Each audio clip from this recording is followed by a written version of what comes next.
আসসালামু আলাইকুম। প্রতিদিনের মতো আজকেও নতুন আরেকটি রেসিপি নিয়ে চলে আসলাম।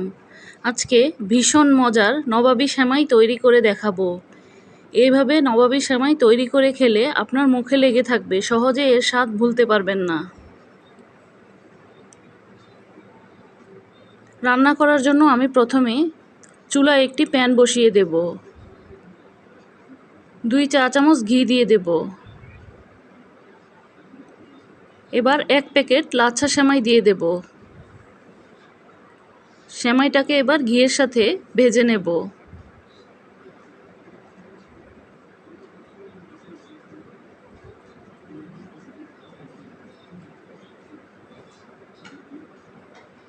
কিছুক্ষণ ভেজে নেওয়া হয়ে গেলে 2 টেবিল চামচ চিনি,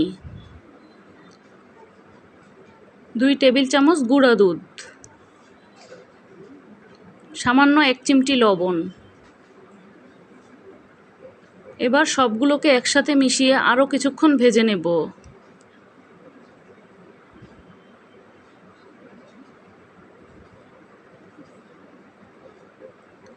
ভাজতে ভাজতে সেমাইয়ের কালারটা অনেকটাই লালচে হয়ে আসবে, আর সেমাইটা খুবই মুচমুচে হয়ে আসবে। এখন চুলা থেকে নামিয়ে নিয়েছি। এদিকে চুলায় আরেকটি প্যান বসিয়ে 2 কাপ লিকুইড দুধ দিয়ে দেব। দুধটাকে আমি আগে একটু জাল করে নিয়েছিলাম। এখন এই দুধটার সাথে 4 টেবিল চামচ গুঁড়া দুধ দিয়ে দেব। গুঁড়া দুধটাকে এবার এই দুধটার সাথে একটু ভালোভাবে মিশিয়ে নেব, যেন দলা পেকে না থাকে।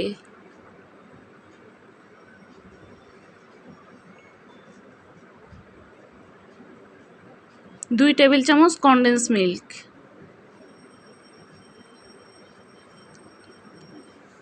2 চা চামচ কর্নফ্লাওয়ার।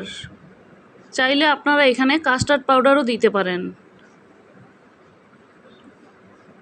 এবার কিছুক্ষণ নাড়াচাড়া করার পর যখন বলক চলে আসবে তখন অনেকটাই ঘন হয়ে আসবে।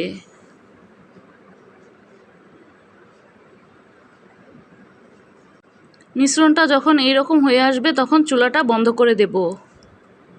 এদিকে আমি যেই প্লেটে সেমাইটাকে পরিবেশন করব সেই প্লেটের মধ্যে প্রথমে কিছুটা সেমাই দিয়ে এভাবে চেপে চেপে দেব চামচ দিয়ে। তারপর উপরে ঠান্ডা করে নেওয়া মালাইয়ের মিশ্রণটাকে দিয়ে দেব।